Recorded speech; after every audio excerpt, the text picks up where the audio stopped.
Hey everyone, it's Hanny Grace here. Can I ask you something? Have you ever noticed how hard it is to pray for others when you're in pain yourself? Like when life feels heavy, when you're anxious, when you just want God to fix your situation. But when I was reading Psalm 25, something really struck me. Even in his pain, David still prayed for others. David doesn't hold back here. In verse 16, he says, "Turn to me and be gracious to me, for I am lonely and afflicted." He admits his heart is troubled. He admits his guilt. He admits he is surrounded by enemies. But then, at the very end of this chapter, look what he says: "Deliver Israel, O God, from all their troubles." In the middle of his loneliness, his fear, his own personal problems, David suddenly shifts his prayer outward. He says, "Lord, please rescue all your people." Why does praying for others really matter?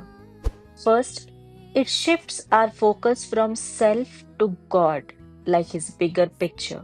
David does this himself, moving from my guilt, my enemies, to deliver Israel. And in the New Testament, Paul also models this in prison. Instead of only asking for release, he prays for the church to grow strong.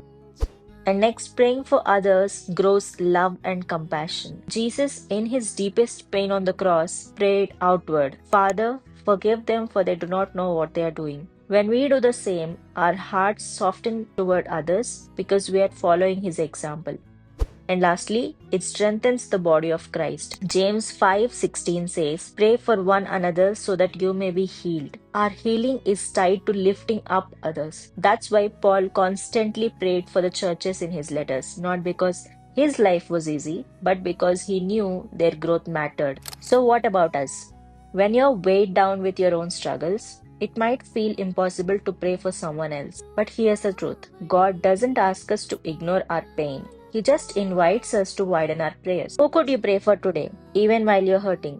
Maybe a friend, maybe a church, maybe even your whole nation, like David prayed for Israel. Praying for others doesn't erase my struggles instantly, but it does bring me peace. And lastly, don't let your pain stop your prayers from flowing outward. Even if it's just one simple line, pray for someone else today. That's what David shows us in Psalm 25, and that's what Jesus modeled on the cross, and that's what Paul encouraged in the early church. So let's follow their example. If this encouraged you, I'd love for you to read Psalm 25 for yourself. And let me know in the comments, who are you praying for today? Let's encourage each other to lift one another up in prayer. I'll see you in the next video. Bye.